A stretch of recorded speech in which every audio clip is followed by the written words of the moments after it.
The week leading up to the company gala was filled with unease. My wife, Clara, had been distant, her phone always in her hand, her eyes avoiding mine. Something about her had changed. Her laughter felt forced, her presence detached. I told myself the gala might help, that maybe being surrounded by friends, music, and laughter would bring us closer again, or at least give me a chance to understand what was really going on. The event was beautiful. Crystal chandeliers hung from the ceiling.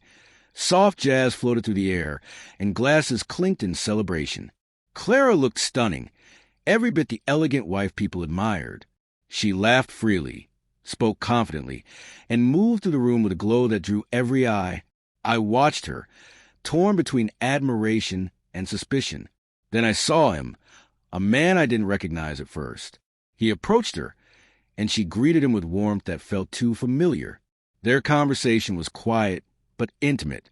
She leaned closer when he spoke, her laughter lingering just a little too long. I tried to convince myself it was nothing, but the knot in my stomach tightened.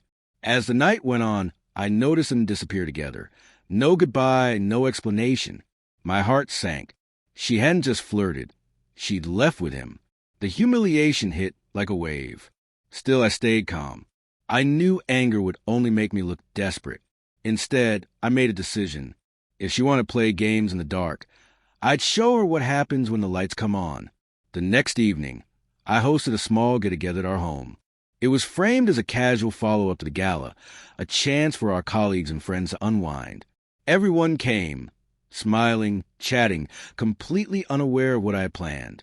Among them were people who had noticed Clara's sudden disappearance the night before. Clara arrived late, dressed elegantly, still confident, still pretending everything was fine. I smiled, greeted her warmly, and continued mingling as if nothing was wrong. But behind the polite conversation, everything was set in motion. Around the living room, I had discreetly placed photographs, ones taken at the gala. A tablet rested on the table, ready to display what I'd found. At the right moment, I pressed a button. The tablet lit up, and the first image appeared. Clara, standing close to man from the night before, her hand resting on his chest. Then another photo, her leaving the venue with him, arm in arm. The room fell silent. Gasps echoed around us. I could feel every eye turning toward her. Her confident posture collapsed in an instant. She froze, searching for words that wouldn't come. I stepped forward, keeping my tone calm but deliberate. Sometimes, I said, truth doesn't need explanation. It just needs to be seen. Whispers rippled through the room. Friends exchanged glances, some in disbelief, others confirming quietly that they'd seen her leave that night. Clara's face drained of color. For the first time, she looked fragile, cornered, exposed. I didn't shout. I didn't need to. The evidence spoke for itself. Every image, every whisper, every stolen glance told a story better than I ever could. The silence that followed was heavier than any argument. When the evening ended, she left quietly without a word.